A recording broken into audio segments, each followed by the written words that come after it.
I think you clicked on this video because you are at a point where you are so exhausted and so drained from letting what other people think absolutely control your life. You know, have such a dominance in your life that you are unable to basically even be authentic at all.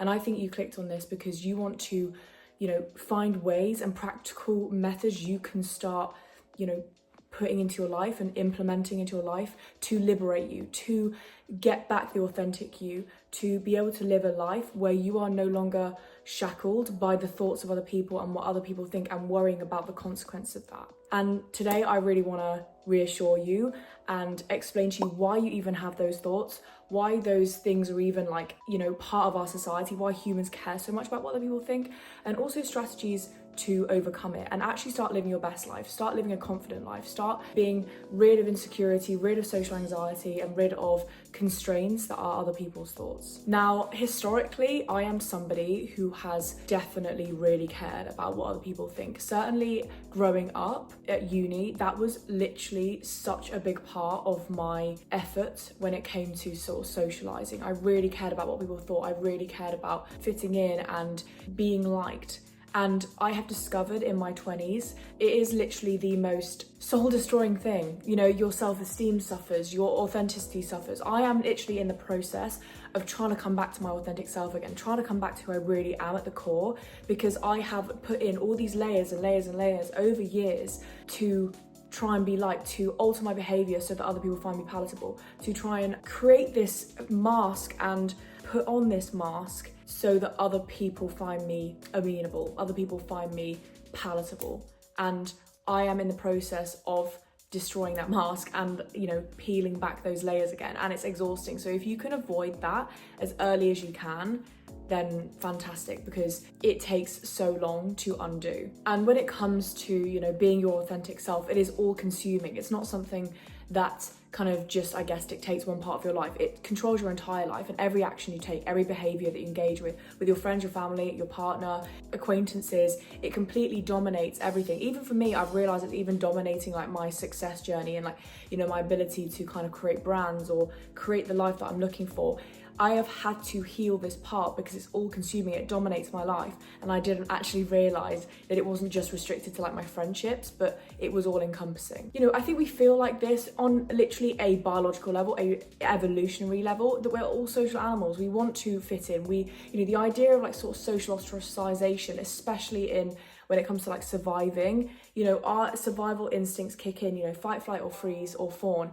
And what that fawn is the likability part. That fawn is the obsession with wanting to be liked, wanting to fit in, wanting to be accepted. And it is actually, I read somewhere or I saw somewhere that actually the experience that is social isolation, being left out, feeling like you're an outsider, is as painful as any physical pain.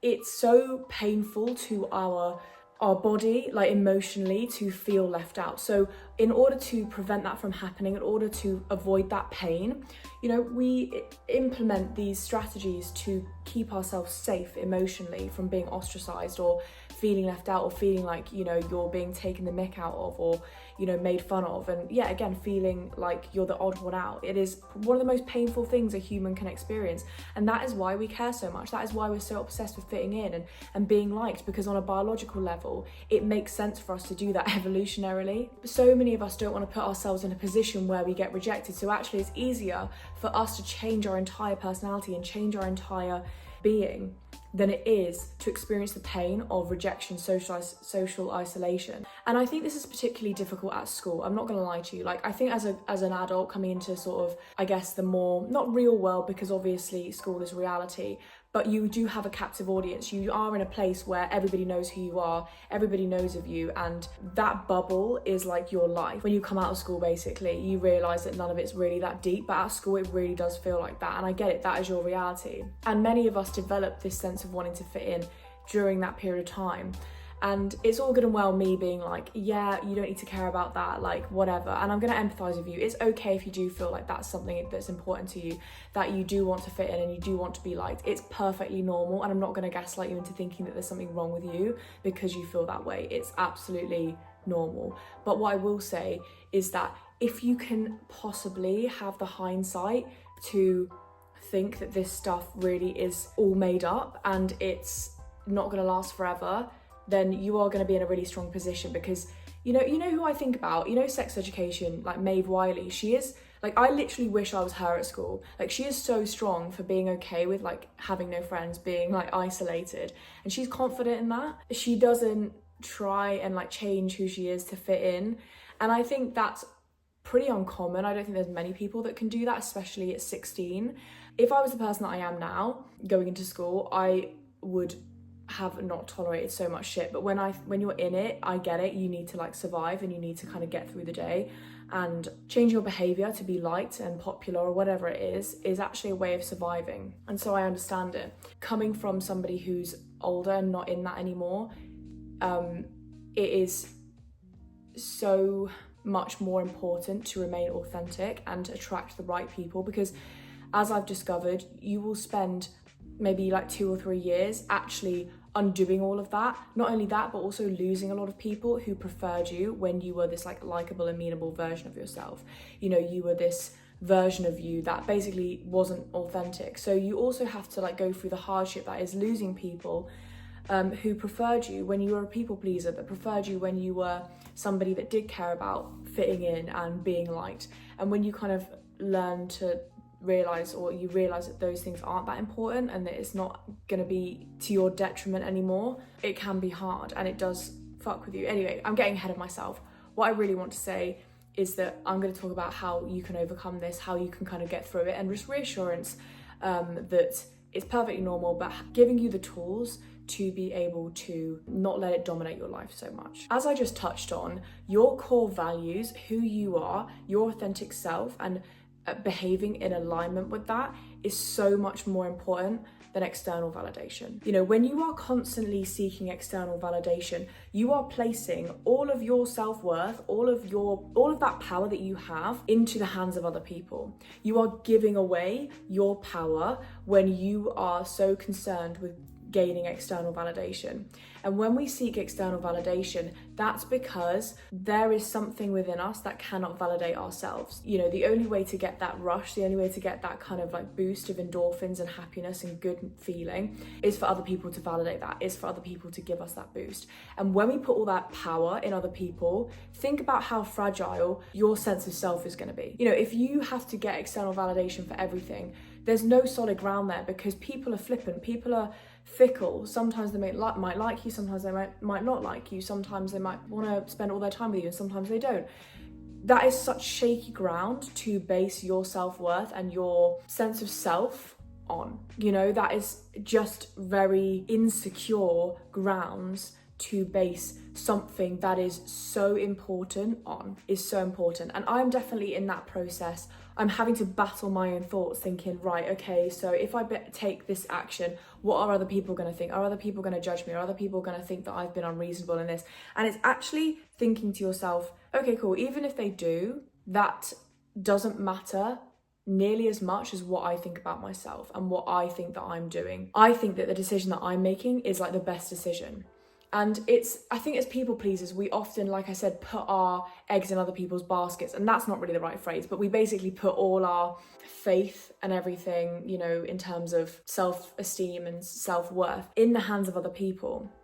And when we do that, we lose our sense of self. So when it comes to actually needing to stand up for ourselves, needing to choose ourselves, needing to actually think, no, actually my decision was a good decision and I back myself, we find that really hard because we have been so used to putting that in other people's hands. This reminds me of something that I learned from my therapist. So I remember saying to my therapist that I was a people pleaser and I really struggled with putting more faith in other people's points of view than my own. She told me about this concept called transactional analysis. And she never said any of this stuff to me, but I've realized just from learning about it, and definitely look it up, I'll put the video down below. But it's basically this idea, there's 3 different types of people. There's the parent, there's the child, and there's the adult. The adult is kind of very self-assured, they can listen to what other people might say about them and be able to judge objectively if that applies to them, dismiss if it doesn't, and then take it in if it does. They're able to, they don't really judge that much, they're pretty rational, they don't take things personally, they're kind of at this neutral place. Then there's the child who puts, you know, all their kind of faith in the parent. You know, they trust the parent more than their own thoughts. They get told off. They tend to put their needs kind of behind the needs of their parent. And then of course there's the parent who tells off the child or thinks that they kind of know better than the child, is probably a bit more judgmental. The child doesn't really judge because there's nothing, you know, children aren't really judgmental. If I think about a work example, say if you're getting told off by your boss, they're putting you in child because they're telling you off, they're telling you what to do, they're authoritative. You can come back and try and be the parent by clapping back at them, but obviously people pleasers, generally speaking, will not clap back. So I feel like from this, definitely look at the video before you take what I've just said as like gospel, because I'm not probably explaining it that well, but people pleasers tend to put themselves in the child position. And I can attest to this because I think about some of my former friends, and I was definitely in that child position. I would like think that their opinion was more valid, that they knew better than me, that they were like the authority, and that, you know, there was clearly something that I'd done wrong instead of them. Or, you know, when you're a people pleaser, because you put so much faith in other people, you tend to put yourself in child. You will realise if you are a people pleaser, or, you know, for example, you have stood up to people that hurt you, they will try and put you back in child. I've recently just had this. One of my former friends now, she was quite rude to me, and I explained to her that I'm not okay with being spoken to like this. There was an attempt to try and put me back into child by just the way I was spoken to. It was very sort of like, I'm the parent, I'm telling you off. When you stand up for yourself after kind of putting yourself in child for so long, that parent figure or that friend or that person who is so used to putting you in child or having you in the child position where, you know, you take them more seriously than you take yourself, they're going to try and put you back into parent. And this is what I kind of think is the dangerous part. Because if you don't have a strong sense of self, and your sense of self is that faith is put into other people, you are going to constantly gaslight yourself, constantly going to think that the other person is right, and even if they're not, or the other person's, you know, points of view or their perception is more valid than yours. And that's a really dangerous place to get to, because you will constantly be living a life where you have no self-trust, you have no sense of self. You know, concern with how they view you and how whether or not they like you is going to leave you like a shell of yourself. I cannot describe it in any other way. You know, before being able to kind of like stand in my experience and stand, or at least set boundaries, you know, I was having to forego my own needs and put my needs behind other people's. And it was an exhausting experience. It was an exhausting existence, and a very unfulfilling one at that.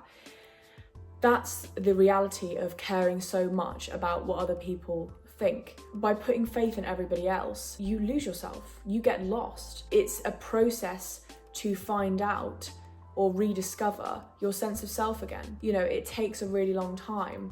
And so it's so important that you care more about respecting yourself and respecting your boundaries and who you are than it is about how somebody else might react. And I'll just tell you this, if you are worried about how somebody will respond to your boundaries, it's not great. If they're truly for you, they won't have a problem. They might be a bit taken aback, they might take some time, but if their response is still to negate your experience, to minimize your experience, to attack you for it, get in the bin. They've got to go. And you know, every time that you set boundaries and every time you stand up for yourself and somebody doesn't react well, you are gaining yourself back. Start standing up to people, start setting boundaries, start being bold enough to not care what they think. Be bold enough despite the fear of worrying about what they think, doing it anyway and standing up for yourself. And every time you stand up for yourself and every time you stand up to somebody who prefers you when you're silent is a win. And that's how you're eventually going to get to the point where you don't care what people think, because you realize it's not that bad. You realize that you are much better off without those kind of people, and much better off with around people that respect you. You know, good friends will want you to put your needs at the same level as other people, if not slightly higher. Caring about what other people think only is to your detriment, only is contributing to the fragility of your sense of self. You know, by putting it with other people, you know, bring it back to yourself, bring it back to you. You take more control back. And when you start doing that, you'll be undeniably less insecure. You'll be more happy. You will have less social anxiety, because you're no longer trying to appease other people, you're just existing, and the right people will be drawn to you. You don't care whether or not somebody judges you or doesn't like you, because you're like, yeah, but I don't care, like I'm perfectly content and happy being exactly who I am. I don't have to mold myself. It's a very empowering place to get to. Make it very clear in your brain that you cannot control other people. And this is where I think a lot of social anxiety comes from. It's why people pleasers are so anxious and so nervous all the time. People pleasers in general, and again, through the recovery process, you'll recognize that obviously over time you can't control other people, but people pleasers do try and control other people. And it's not in a malicious way, but it's in a way that's like self-protection, because if they can alter their behavior to create a certain outcome or to get some kind of validation, to be liked, that is trying to control other people. The liberation comes when you recognize that truly you cannot control what other people think. There's nothing you can do, certainly long term, because even people pleasers, you can mold and mold and mold, you sacrifice yourself, and you realize even after doing all that labor, you still can't control what people think, so it's futile anyway. Being able to genuinely and really truly understand that you cannot control what people think is so empowering. Really, the only thing that you can control is how you respond, the choices that you make, how you choose to deal with certain situations. That's the only thing you can control. I think, for example, a lot of people stay amongst people that make them feel like shit, remain present amongst people that make you feel like shit, because they are hoping that one day that they will change, that one day that they will be able to see the light and see you for who you really are. My advice to you is walk away from any place, space, or person that doesn't make you feel good, that makes you feel less than, that makes you feel inadequate, that makes you feel like so shitty in yourself. Actually, that's the only choice you can make in that situation. By sticking around, you are signing yourself up for more hurt. It is self-sabotage to remain in places and around people that have continually and perpetually showed you that they don't give a shit about you, that they don't like you, that they are not going to respect you or treat you in the way that you deserve. What you can do in that situation is choose how you're going to react. You cannot control how they respond or treat you, but what you can do is control the energy that you put into them. You can control yourself. So every time somebody on TikTok says to me, what should I do in this situation? Should I block everybody that treats me like shit? Should I walk away from these people? Like, what do I do if I'm in this situation? I will always say, remove your energy, especially with people that, rely on sucking your energy. They're energy vampires and enjoy watching you squirm. It's entertainment for them, and they enjoy making you feel shitty to make themselves feel better. Removing your energy is the single best thing you can do. And when you realize that you actually have so much power in walking away, you have so much power in not caring whether or not somebody likes you, it's so invigorating. Because as I've discovered, and actually my partner said it to me recently, he was like, actually, you know what, Hattie, yeah, it was uncomfortable you calling out bullshit from these ex-friends, but at least they can't fuck with you anymore, at least they can't take advantage of you anymore, they can't take that energy from you anymore.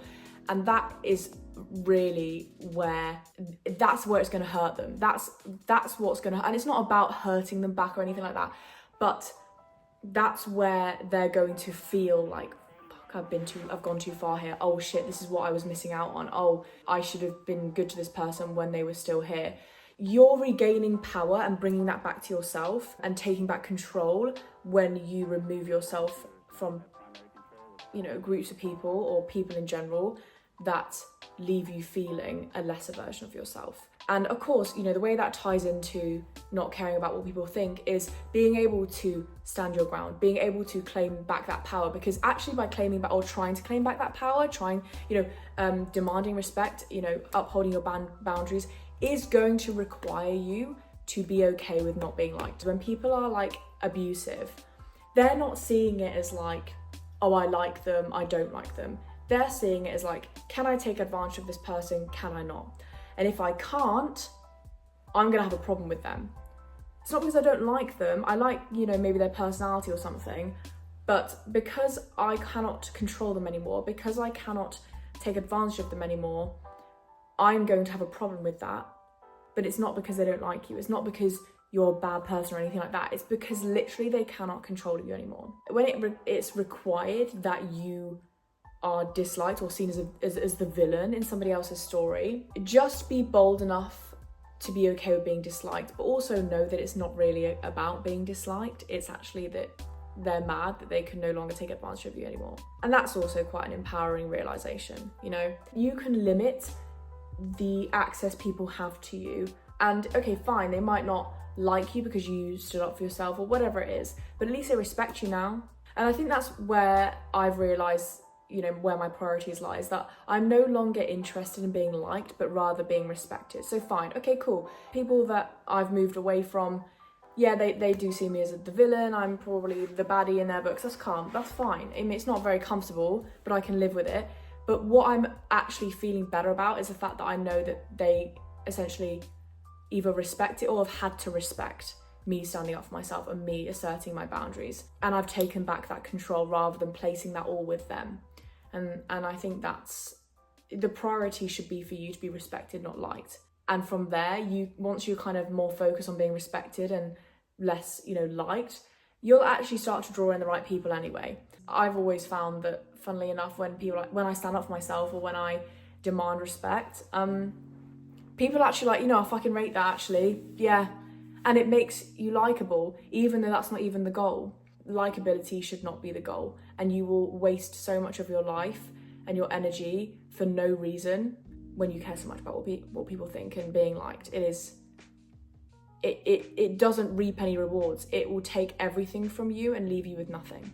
Realizing that most of the time people are projecting as well is so important. And this can be like positive as well. Like when somebody's really lovely to you, really kind, generous, all that kind of thing, they're also projecting, you know, what's going on in their inner world. And their inner world is probably very beautiful. If they're generous, they're kind, they're giving, can you imagine what the internal world looks like? Must be lovely. And they're also projecting, but everybody's projecting. It's not just like a negative thing. But when somebody, you know, maybe has a problem with you standing up for yourself, has a problem with you in general, might not like you, it's only about them. Like it really is. Even if you do something wrong or you make a mistake, the way that they respond is still about them. Yes, okay, you might have had a part to play in that, but the way that they respond is still about them. If you make a mistake and if they have compassion, they have love, they have understanding, they will acknowledge perhaps that you've hurt them or, you know, the mistakes pissed you off or whatever, but they will still come to you with kindness because that's a reflection of their inner world. And they can sort of look at that and think, yeah, okay, it's not ideal, it's pissed me off, but, you know, I'm still going to choose to be, you know, kind, whatever it is. If that person, you know, if you make a mistake or you've hurt them and they choose to be, you know, maybe arsy about it, mean about it, it's still about them and like how they've taken it, how they've interpreted it. And that interpretation is based on so many things. It's based on their own experiences, it's based on just so many things that have nothing to do with you. Everybody sees life through a lens and layered lenses of all their experiences and all their thought processes, their limiting beliefs, and so on. It could not possibly be about you. And I know this is true because, for example, say if you were to make the same mistake with various different people all at the same time, each of them would have a different response to how you to you and what you did. Like the way that even kindness is interpreted depends so much on how that person's experience impacts the way they see things. Some people genuinely do think that people who are kind are just doing it to make themselves look good. That's the only reason that they'd be kind. You know, for example, like I was speaking about how activism is a really great thing on my TikTok, and there were people who were like, that's virtue signaling. And I just think, okay, you think that that's virtue signaling because you would only have empathy or show care for other people to look good in front of other people, to show off to other people that you're a good person. That's actually not the reality of genuinely empathetic people. And so even kindness can be interpreted in so many different ways. And knowing this and realising that makes you realise not only is trying to mould your behaviour just so fucking pointless, but also whatever you choose to do, somebody's going to have a problem with it. Those are the wrong people, and the right people will see it for what it is. Just know that most people are projecting most of the time. And that's not to say that you can absolve yourself of responsibility if you do something wrong, but just know that, like, if you know that deep down something was the right decision and that it was the right thing to do and your behavior was how you felt was correct, then just know that the way that other people might interpret it is going to be like probably different from you. And that's not because it's wrong. And again, it ties into what I was saying at the beginning. You shouldn't prioritize other people's points of view or other people's, ideas of your behavior as gospel. That should not be like, everybody else is right and I'm wrong. It shouldn't be like that. It should be, no, I stood my ground, I knew what I needed to do, and that was the right course of action. And when you think like this, you will care less about what other people think. And I really struggle with this. I really find it very difficult to trust myself and think that what I did was like the right thing to do. But it's not a case of right or wrong. There's no such thing. We're all humans. We all have different experiences. And the saying goes, I often find like when I listen to two sides of a story, I'm like, well, fair enough to kind of both of them, because it's not a right or wrong thing. It's just one person has a different point of view or different experience from another, and there's conflict or there's disagreement or there's a lack of alignment. And it's not, there's some things that are objectively right or wrong, we all know that. But generally speaking, when it comes to sort of the complexities of human relations and interactions, it's not black and white. And when you realise that it's not black and white, you can just think, yeah, but okay, fine, it's not black and white. Everything's nuanced, and what I did was right for me at the time with the tools that I had.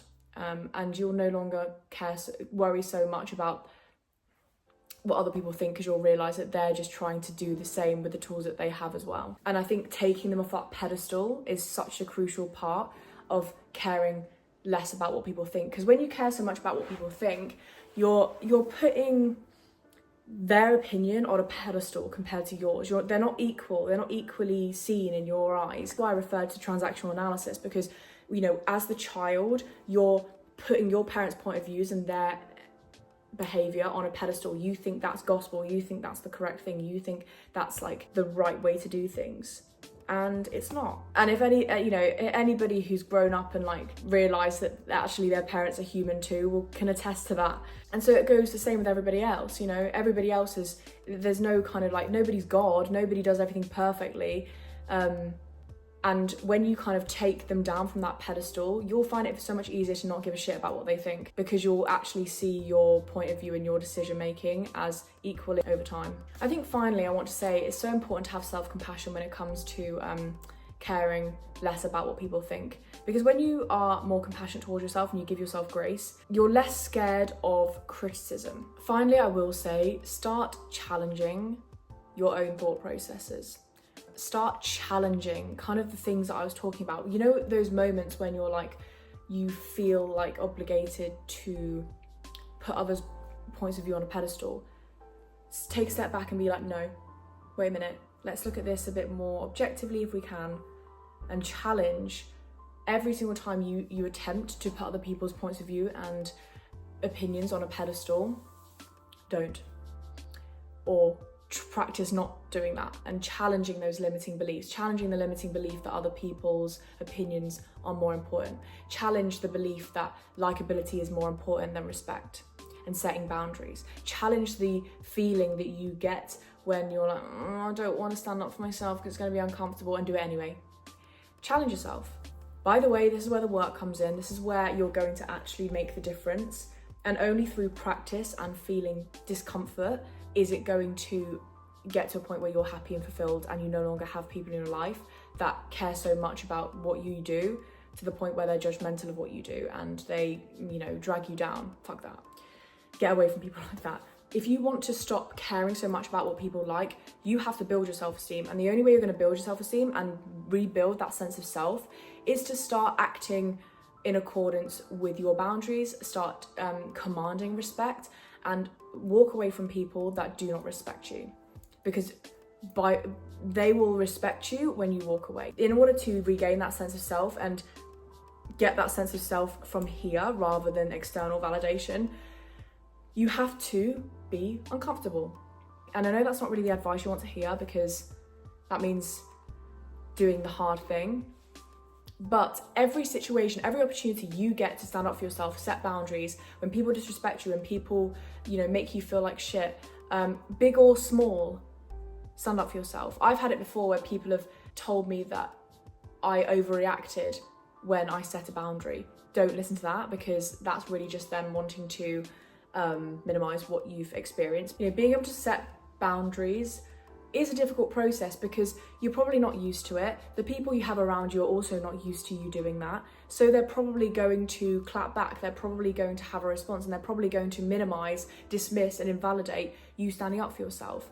But the practice and the empowerment comes when, despite hearing that, despite them gaslighting you, or despite them trying to minimize it or negate it, you still stand your ground, being like, no, I did the right thing. That's where it's uncomfortable, but that's where the growth is going to happen. And that's how I found, for me, that's where the growth has happened the most, is when it's extremely uncomfortable. I'm really panicking. It's like going against everything my body is telling me to do to protect myself, and I do it anyway, because I know that by standing up for myself, setting boundaries, I am inadvertently removing everything in my life that is aligned with the version of me who didn't have much high self-esteem, who didn't have a strong sense of self, and who cared so much about other people's opinions above my opinion of myself. It is where the empowerment comes, when it comes to not caring about what people think. The people pleaser recovery process is not linear. It's 2 steps forward, 1 step back all the time. Just give yourself grace, and that's how you're going to grow. But overall, I really hope you enjoyed this video. It was a little bit less structured this time, but that's okay. It was a bit more conversational. Let me know what your experience is with sort of how you've overcome people caring about what you do, your behavior, you know, caring so much about what people think about you. Tell me your experiences, tell me your thoughts. How have you overcome this? Or what is your current situation in this journey? I'd really love to know. I always do. So definitely comment down below. But with that, I hope you have a fantastic remainder of your day. Thank you so much for watching. I appreciate it more than I can explain, and I will see you in my next video. Bye.